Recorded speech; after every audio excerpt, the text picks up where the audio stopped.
하나님께서 사람이 행할 수 없는 것을 그 율법에서 요구하신다면 그것은 부당한 것이 아닙니까? 다 같이 시작. 하나님께서 그것을 이해할 수 있도록 사람을 지으셨으나 사람이 마귀의 개입에 빠져 본의적으로 불순종함으로써 그 스스로 이 은사들을 빼앗겼으며 또한 그로 인하여 그 모든 순종으로 이 은사들을 빼앗긴 것입니다. 아멘.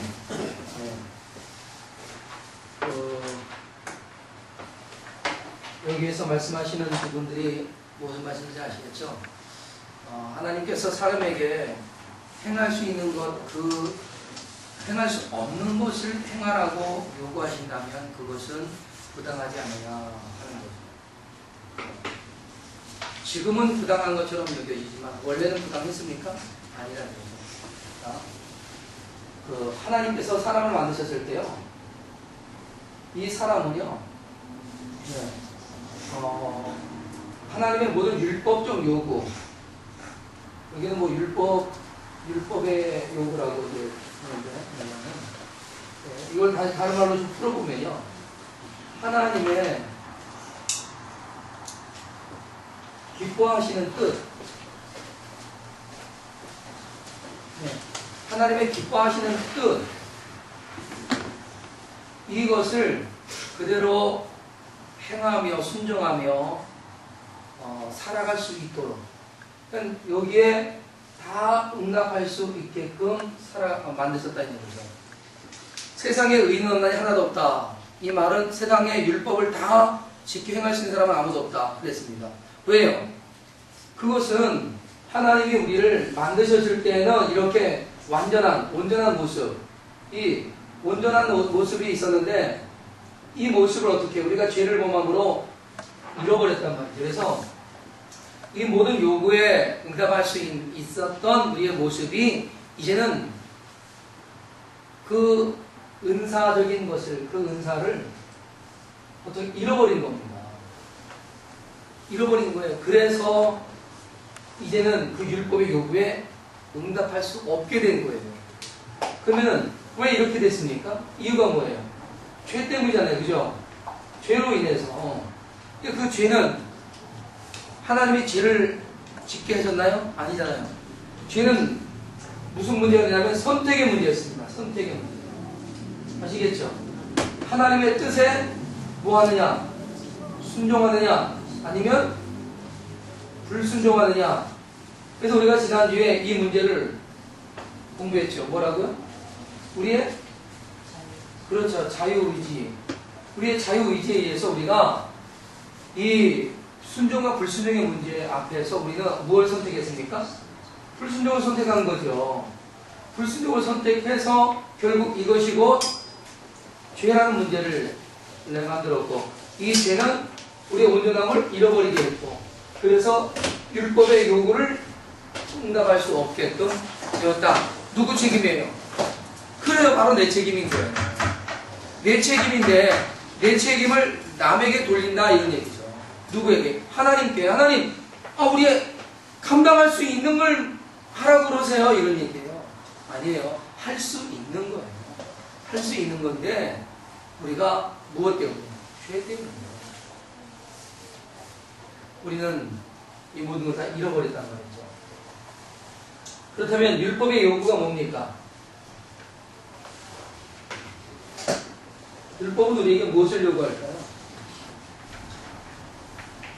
자,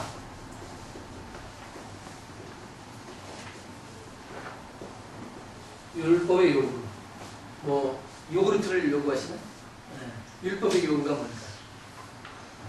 율법은 우리에게 뭘 요구할까요? 자, 율법이 우리에게 말씀하신 건 뭐냐면요, 죄의 싹은 뭐죠? 사망이다. 그죠? 죄의 싹은 사망이다. 그러면 이 죄라고 하는 문제를 우리가 알고 사망이라고 하는 것을 알고, 이거는 원인이고 이거는 뭐죠? 결과잖아요. 그렇죠? 그러면은 원래 율법이 우리에게 뭐라고 했습니까? 죄를 지으면 사망이 온다라고 하는 것이었어요. 그래서 선악을 알게 하는 나무 열매를 먹으면 정령 죽으리라. 그렇죠?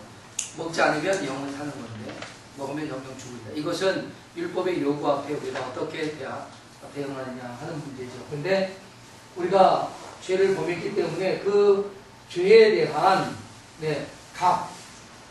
이 값을 우리가 지불해야 되는 거예요. 값을 지불해야지. 그것이 사망이란 말이죠. 그래서 지금 우리가 타락한 상태에서 율법이 우리에게 요구하는 것은 뭐예요? 네 생명을 가져와라 이런 거예요. 네. 왜요? 우리가 죄를 범했으니까. 그래서 사실은 이 죄로 인해서 우리는 이미 심판을 받았잖아요. 그죠? 어떤 심판? 하나님과 단절되잖아요. 그리고 정령 죽으리라. 예. 이 말은 무슨 말이에요? 반드시 죽겠다. 예. 반드시 죽는다. 그러면 이 반드시 죽는다라고 하는 이 문제가 이게 바로 죄의 결과로 인해서 주어진 것이란 말입니다. 이런 그 타락한 우리에게 요구하는 것은 사망이에요. 그러면 타락하지 않았을 때 우리에게 요구하는 건 뭡니까? 하나님의 요구. 우리는 율법을 하나님의 요구라고 해요. 뭡니까? 율법의 요구. 선악을 알게 하는 나무의 열매를 뭐 하지 마라? 먹지 마라. 네, 먹지 마라. 이거였어요. 굉장히 단순하잖아요. 그죠? 아주 단순해요. 근데 이것은 다른 말로 우리가 표현하면 뭡니까? 네. 뭐 하라는 거죠? 순종하라. 순종하라. 무엇에 순종하느냐? 그 앞에 주어진 내용들이 하나님의 뜻입니다. 하나님의 뜻에 순종하라. 근데 이 하나님의 뜻에 순종하라고 하는 거죠. 그러면은 순종을 하면 순종하고 살면 우리에게는 영생이 있고요. 그 순종을 포기하면 우리에게 사망이 오는 거죠. 그거 이제 죄니까. 그러면은 이 그 하나님의 뜻에 관한 문제가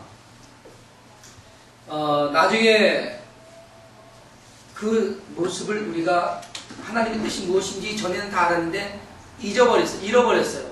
이제는 그 기억조차 못하는 거예요. 그래서 하나님께서 성경을 통해서 우리에게 그 율법이 뭐냐 하는 것을 가르쳐 주는 거예요. 네? 아시겠죠? 전에는 우리가 알았잖아요. 타락하기 전에는 알았잖아요. 그런데 타락하고 난 다음에 그 모든 걸 다 잃어버렸어요. 알 수 있던 건 잃어버렸어요. 그것이 뭐였느냐라고 하는 것을 이제 성경을 통해서 우리에게 가르쳐 주신 거예요. 그러니까 성경의 율법은 누구를 위한 거죠? 그렇죠. 우리를 위한 거예요. 우리를 위해서. 예. 우리가 무엇하기 위해서? 하나님의 그렇죠. 뜻대로 살아가기 위해서. 그래서 성경은 우리에게 거룩하고 의로운 삶, 도덕적인 삶, 윤리적인 것, 뭐 이런 것들도 다 요구하고 있고요. 또 하나님과의 관계에서 영적인 것, 관계적인 것, 이런 수많은 여러 가지 다양한 것들을 요구하고 계십니다. 이런 모든 요구가 바로 우리는 율법의 요구다라고 하는 거죠. 율법의 요구.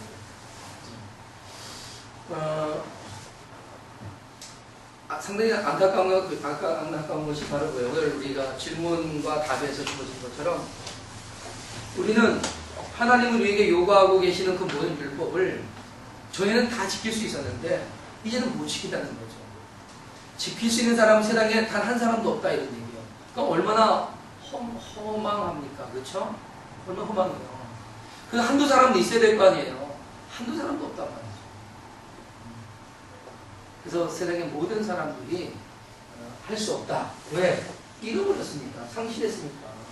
무엇 때문에? 죄 때문에. 그런 얘기예요. 이제 이것이 이제 설명되어진 부분이 바로 여기 기록이 되어 있는 내용들입니다. 그럼 한번 보시겠습니다. 사람은 성령으로 거듭나기 전에는 선한 일을 전혀 할 수 없을 만큼 부패한 상태이지만 그런 그들에게 율법이 완전한 순종을 요구하는 것은 결코 부당한 것이 아니다. 타락한 사람들로서 감당할 수 없는 것을 감당하라고 요구하는 것이 부당하다고 생각할 수는 있지만 부당한 것을 요구하거나 명령하는 것은 부당하다는 일반적인 생각은 틀리지 않습니다. 하지만 하나님은 사람들에게 이 모든 요구를 순종할 수 있는 뭐를 줬어요? 능력을 다 주시고 요구하시는 것이기 때문에 하나님의 요구는 결코 부당한 것이 아니다. 그래서 하나님께서 사람을 하나님의 형상으로 창조함으로써 그의 율법에서 사람에게 정당하게 요구하시는 그 순종을 행할 능력을 사람에게 주셨다. 이거죠. 하나님의 형상한테, 그죠? 그 능력이 있었단 말이 있었어요. 그 능력을 우리가 다 가지고 있었는데 지금 다 잃어버린 거죠. 잃어버렸어요. 참, 저 자신 스스로가 굉장히 이 부분을 안타깝게 여깁니다. 이렇지만 않았다면 우리가 하나님의 뜻이 무엇일까 해서 궁금하거나 막 이러진 않았을 텐데요. 그죠?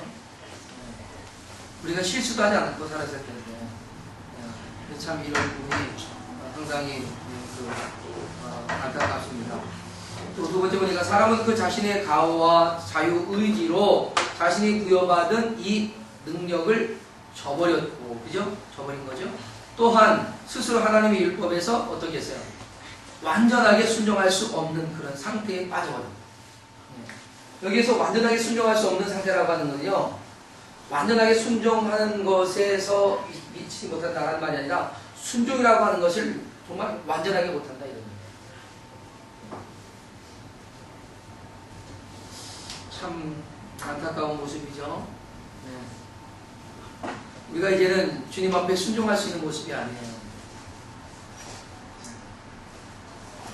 그러니까 이것이요, 가슴 아픈 문제이면서도 또 하나의 위로가 되는 게 뭐냐면요, 우리가 이렇게 부패하고 타락한 이후에 우리 이렇게 하나님의 뜻대로 순종할 수 있는 그런 성향이 못 됐어요. 그러니까 우리가 말씀대로 살아가려고 하다가 실수하고 넘어지는 거, 여러분 그건 당연한 거예요. 아시겠죠? 그러니까 사람들을 너무 비난하지 말라고요. 죄를 지은 사람 너무 비난하지 말자고요. 어쩜 그럴 수 있어? 예수 믿는 사람이 어떻게 그럴 수 있어? 아니 목사님이 그럴 수 있어? 장로님이 그럴 수 있어? 아니 권사님이 그럴 수 있어? 네? 사모님이 그럴 수 있어 도대체? 뭘 잡아먹은 거야? 이렇게 그럴 필요 없다는 얘기예요. 왜? 원래 태어날 때부터 태생이 그랬어요. 그죠? 그동안 안 그러고 산 게 대단한 거예요. 집사님, 그렇습니까? 안 그렇습니까? 정말 그런 거예요. 지금까지 그렇게 안 살았다는 게 대단한 거예요. 그래서 저는 굳이 3.1교회 목사님도 저는 정말 용서가 되고요. 아니 용서할 필요도 없어요.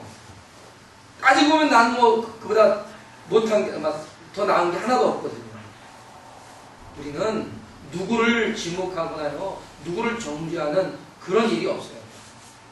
원래가 그렇게 태생이 그렇게 돼먹었어요. 우리 서로에게 이렇게 말해보세요. 가까운 사람이 집사님을 저기 이렇게 이렇게 서로에게, 집사님 제가 원래 그렇게 돼먹은 놈이에요.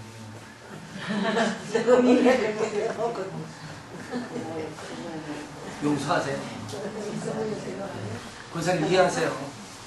네, 이 놈이요 원래 그렇게 돼먹은 놈이에요.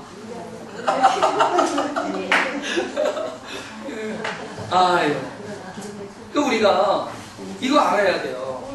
쟤요 정상이에요. 저게 원래 저렇게 돼먹은 놈이에요.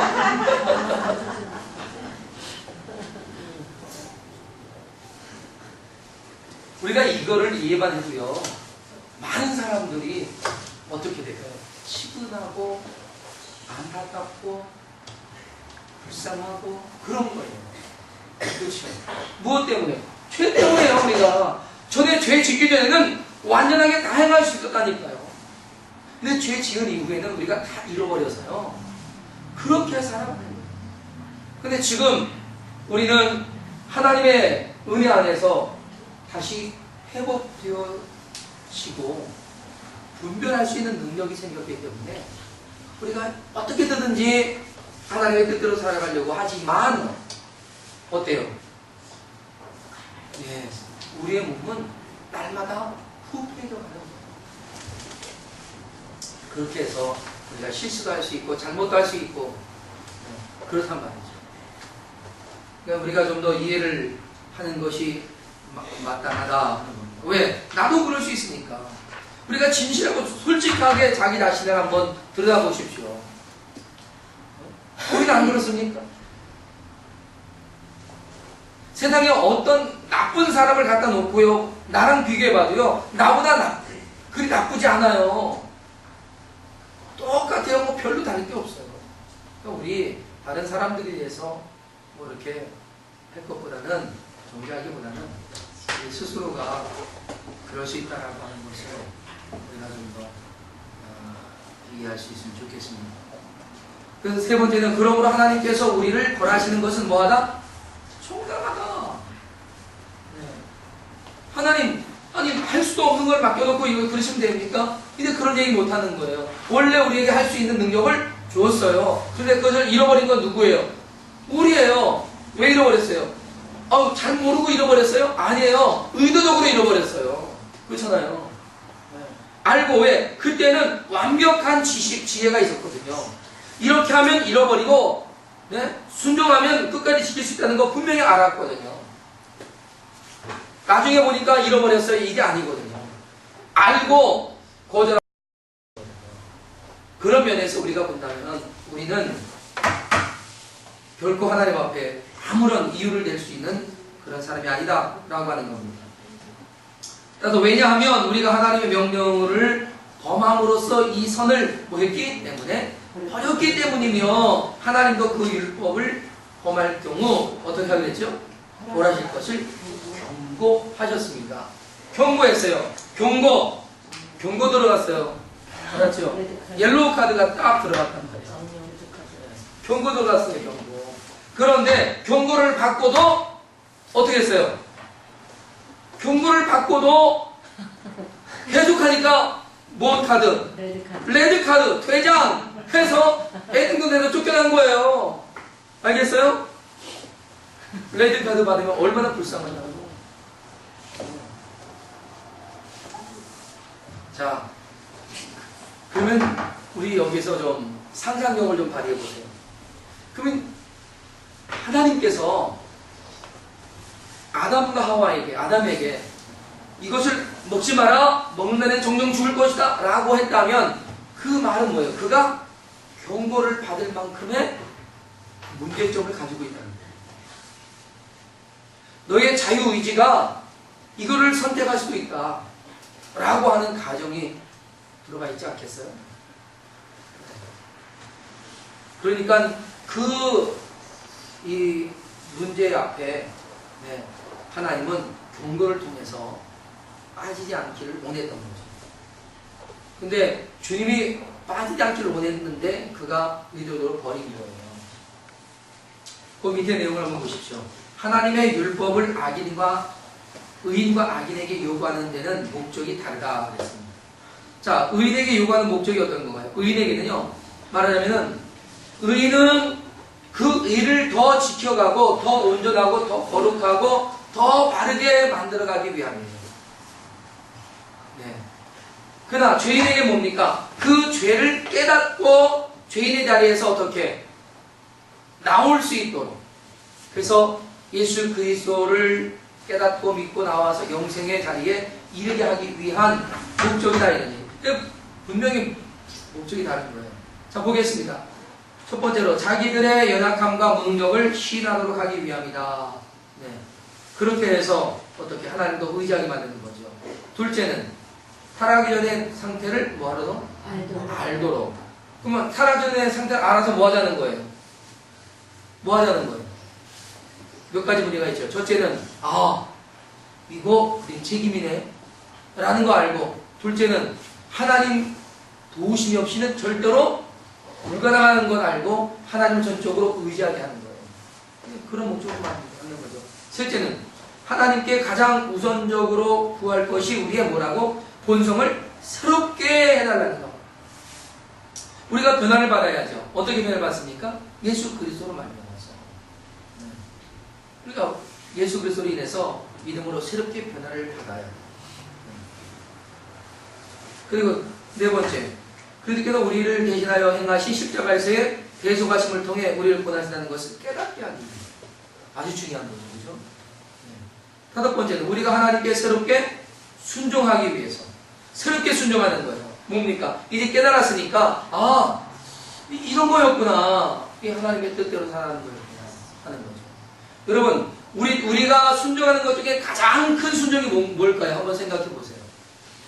가장 큰 순종, 가장 귀한 순종이 뭘까요?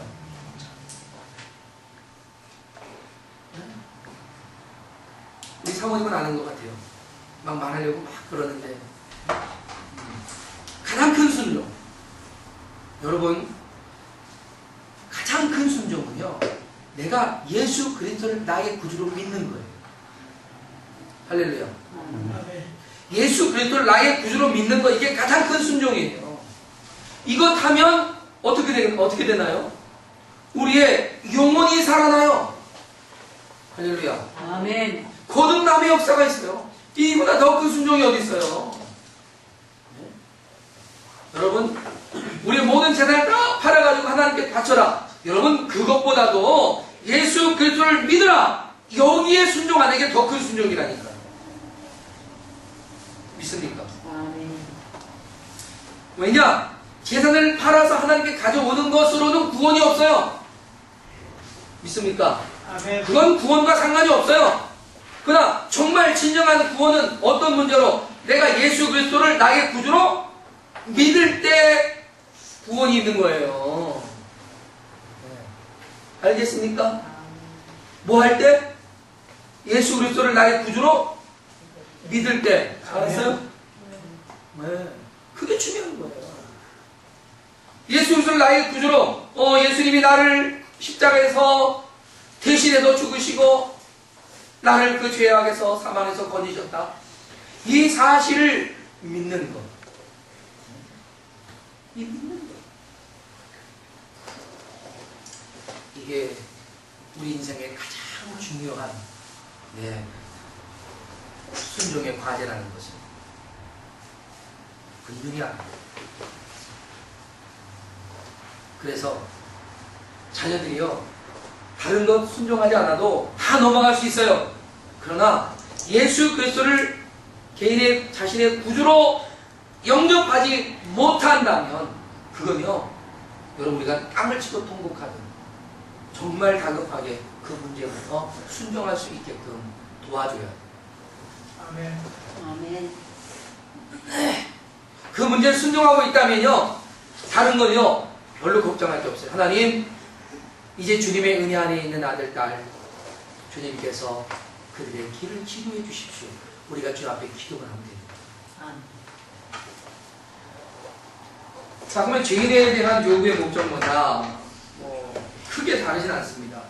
자, 그러면 그들을 정죄함으로 하나님의 의가 드러나게 하는 겁니다. 야, 보세요. 이게 무슨 말이냐 하면,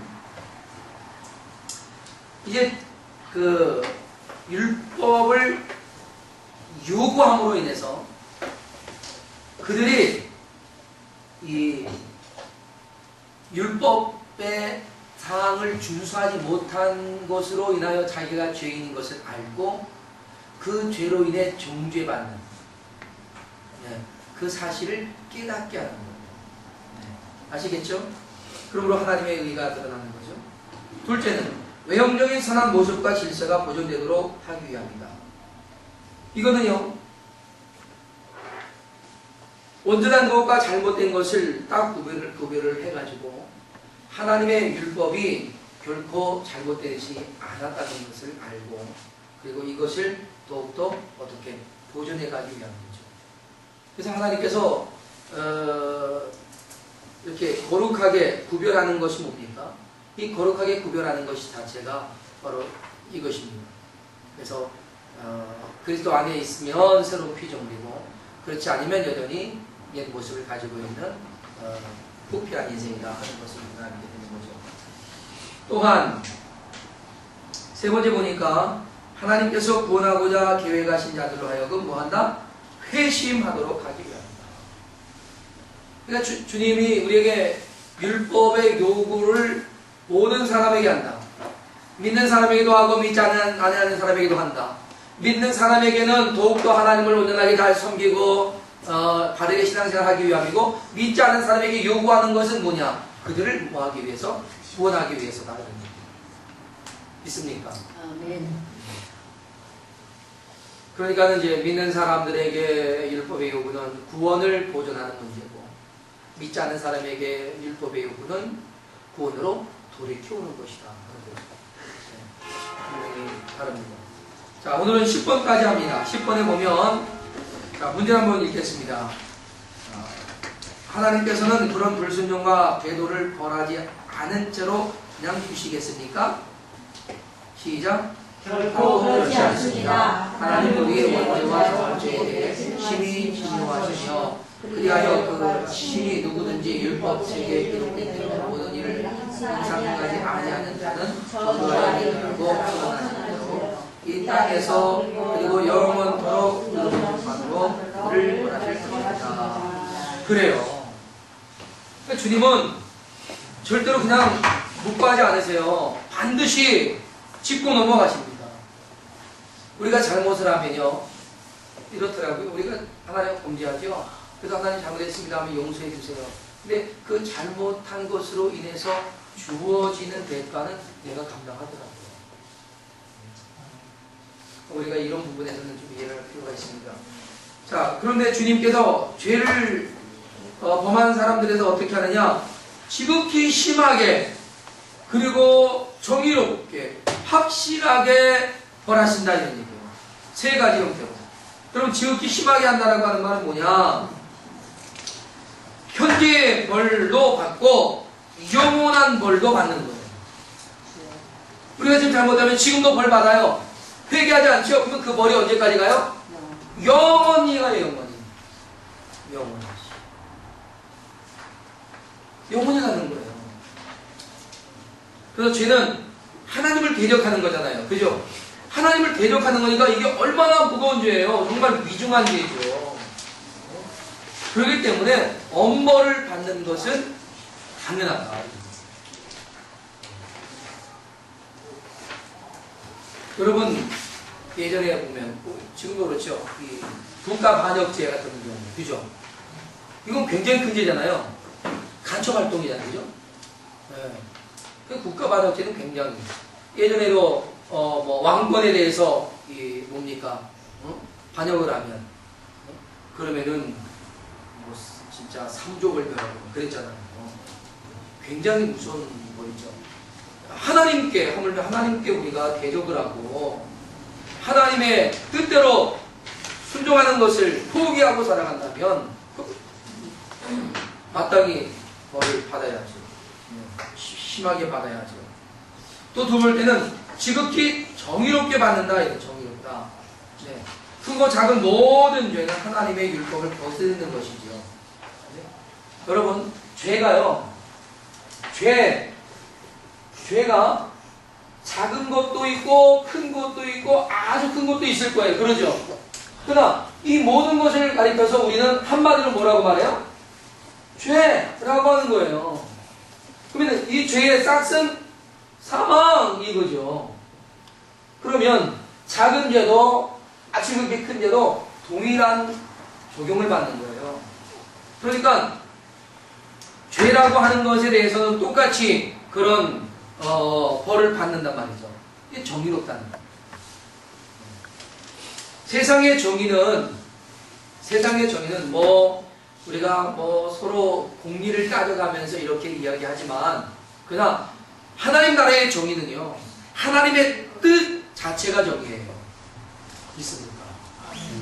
하나님의 뜻에서 벗어나면 그는 정의가 아니죠.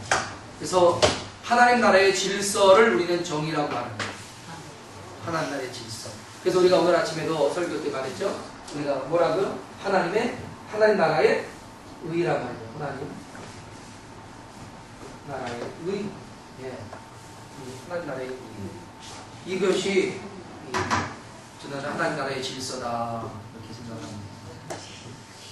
그리고 끝으로 지금 확실하게 벌을 받는데 하나님은요 결코 변개하지 않습니다. 벌을 받을 사람은 반드시 벌을 받습니다. 네. 근데 하나님은 또 거기에 뭐라고 약속했습니까? 회개하면 뭐 한다고? 다 잊어버리겠다 라고 했어요.